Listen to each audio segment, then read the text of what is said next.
রবিবার সাত সকালে মালদায় প্রকাশ্য দিবালোকে জনবহুল বাজারে বোমা মেরে এক কংগ্রেস নেতাকে খুন করার অভিযোগ উঠল তৃণমূল আশ্রিত দুষ্কৃতীদের বিরুদ্ধে।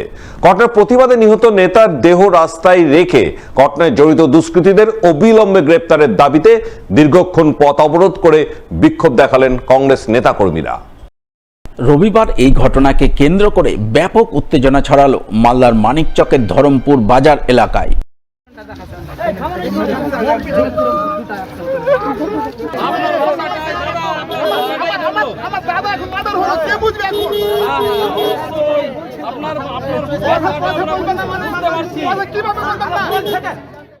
এখানকার এসপি হচ্ছে অপদার্থ আমরা বলবো, বারবার করে বলবো, এখানকার ঘটনা নিয়ে আমরা বারবার বলেছি এবং এই মাটিতে আকমালকে কিছুদিন আগে 4 মাস হলো এই মাটিতেই খুন করা হয়েছে, এই জায়গাতেই করা হয়েছে। এটা নিয়ে আমরা বলেছি, আমরা বডি নিয়ে গেছিলাম থানাতে। তারপরও আপনারা কেন যারা আসামি আপনাদের চোখের সামনে দিয়ে ঘুরে বেড়াচ্ছে, আপনারা অ্যারেস্ট করছেন না? মানুষকে এভাবে মরতেই থাকবে? মানিকচকের মানুষ এইভাবেই প্রাণ হারাবে? আপনারা চাইছেন? আপনারা এসপি সাহেবকে ডাকুন, এসপি সাহেব আসবে, ওনার সঙ্গে কথা বলবো, তারপরে বডি উঠাবো, নাহলে আমরা রাস্তা। জানা গেছে নিহত কংগ্রেস নেতার নাম সাইফুদ্দিন শেখ, বাড়ি মানিকচক ব্লকের গোপালপুর অঞ্চলের জেসারতলায়। তিনি মানিকচক পঞ্চায়েত সমিতির প্রাক্তন কর্মাধ্যক্ষ ছিলেন। কংগ্রেস দলে যোগদানের আগে তিনি তৃণমূল দল করতেন। সেই সময় থেকেই সাইফুদ্দিন শেখের সঙ্গে গোপালপুর অঞ্চল তৃণমূল সভাপতি শেখ নাসিরের গণ্ডগোল চলছিল, যা দল ছাড়ার পর আরও চরম আকার নেয়। দুপক্ষের সংঘর্ষ, বোমাবাজি, গোলাগুলির ঘটনায় আগে একাধিকবার উত্তপ্ত হয়েছে গোপালপুর এলাকা। এমনকি খুন, পাল্টা খুনের ঘটনাও ঘটেছে। মাস তিনেক আগেও শেখ আকমল নামে এক কংগ্রেস কর্মীকে কুপিয়ে খুনের অভিযোগ ওঠে তৃণমূলের অঞ্চল সভাপতি শেখ নাসিরের লোকজনেদের বিরুদ্ধে। এই ঘটনার রেস কাটতে না কাটতেই রবিবার সাত সকালে মানিকচকের ধরমপুর বাজারে প্রকাশ্য দিবালোকে খুন হন কংগ্রেস নেতা সাইফুদ্দিন শেখ।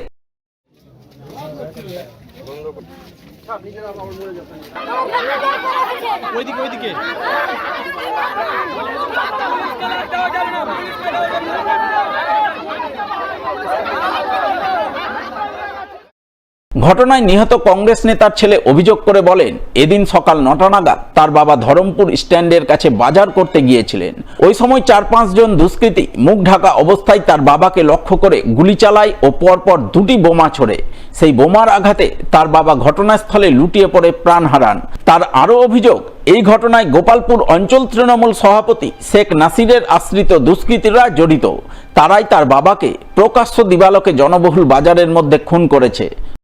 লোকের মধ্যে দেখলেন তো আপনারা কি করেছে, কি দিয়ে করা হয়েছে? 2টা বোম একদম পুরো পিঠে মেরেছে। কারা করেছে? নাসিরের ভাই ভাতিজাগুলো সব। ওরা কে? নাসিররা কে? নাসির হচ্ছে আমাদের অঞ্চল প্রেসিডেন্ট তৃণমূল কংগ্রেসের। আচ্ছা, এখানে ওই সন্ত্রাস করাচ্ছে, দেখছেন তো। এর আগে একজন আমার কাকার ছেলেকে মেরে ফেলেছে হিন্দু করে, আবার আজকে এখানে ধরমপুর স্ট্যান্ডে। আচ্ছা, দেখছেন আপনারা কি করছে এগুলো, আর কি বলবো এখন। তৃণমূলের নেতা করলো? হ্যাঁ, তৃণমূলের নেতা। বাজার করতে এসেছিল, বাড়ির জন্য সবজি কিনতে এসেছিল। ওর ওটা ঘর আছে, ওখানে বাইকটা রেখেছিল। বাইকটা রাখার সাথে সাথে গুলি বম চার্জ করতে শুরু করেছে ওরা। বাজার ভর্তি লোক ছিল, নাসিরের লোকজন। আচ্ছা, টিএমসি করে ওরা, আর ই হচ্ছে কংগ্রেসের নেতা। সেই জন্য ওকে এরকম করে ওরা মারলো। এর আগে আর একটা কপিয়া খুন করেছিল এই বাগানে, ওরাই করেছে। কারা করছে? নাসিরের লোকজন। এরা টিএমসি করে। কেন এই ধরনের ঘটনা হবে? রাস্তা পথে যেখানে সেখানে লোককে মেরে দিচ্ছে। 2-3টা লোককে এরকম করে মেরে দিলে পুলিশ কোনো অ্যাকশন নিচ্ছে না, কিছু নিচ্ছে না। কেন পুলিশ অ্যাকশন নিচ্ছে না?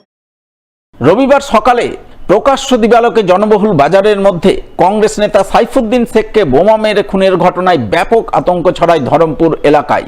ঘটনার প্রতিবাদে মৃতদেহ রাস্তায় রেখে পথ অবরোধ করে বিক্ষোভ দেখান কংগ্রেস নেতাকর্মীরা। বিক্ষোভে নেতৃত্ব দেন মালদা জেলা কংগ্রেসের সভাপতি তথা প্রাক্তন সাংসদ আবু হাসেম খান চৌধুরী। তারা ঘটনাস্থলে পুলিশ সুপার না আসা পর্যন্ত অবরোধ চালিয়ে যাওয়ার হুঁশিয়ারি দেন।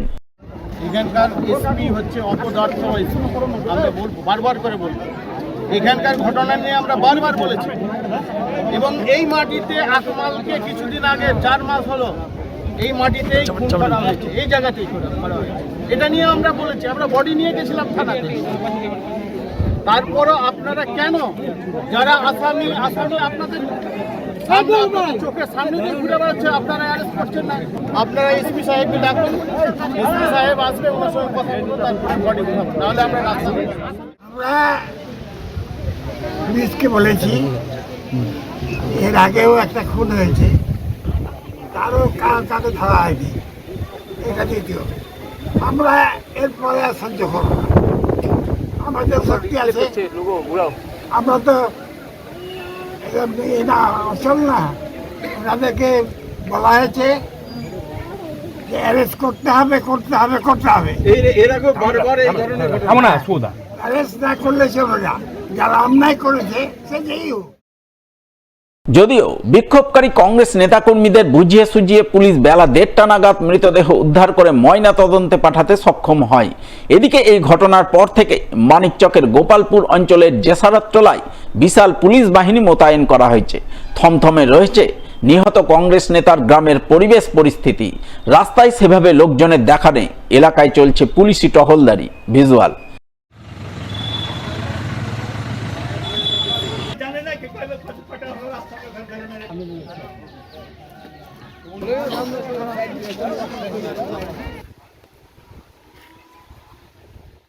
এদিকে এই ঘটনার নিন্দায় সরব হয়েছেন বিরোধীরাও। মানিকচকের বিজেপি নেতা গৌরচন্দ্র মণ্ডল এবং সিপিআইএম নেতা দেবজ্যোতি সিনহা গোটা ঘটনার জন্য পুলিশ প্রশাসনকে দায়ী করেছেন।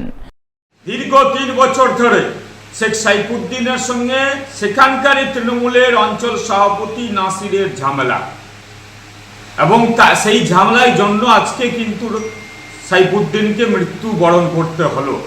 প্রশাসন ব্যর্থ, কারণ এই প্রশাসন, পুলিশ মমতার উর্দি ধরেছে, তৃণমূলের উর্দি ধরেছে, উপরে পিসি ভাইপো পুলিশকে দিয়ে কাজ করে। সেই রকম এইখানকার তৃণমূলের নেতারা, চোর গুন্ডারা, তারা সেই কাজ করতে ব্যস্ত।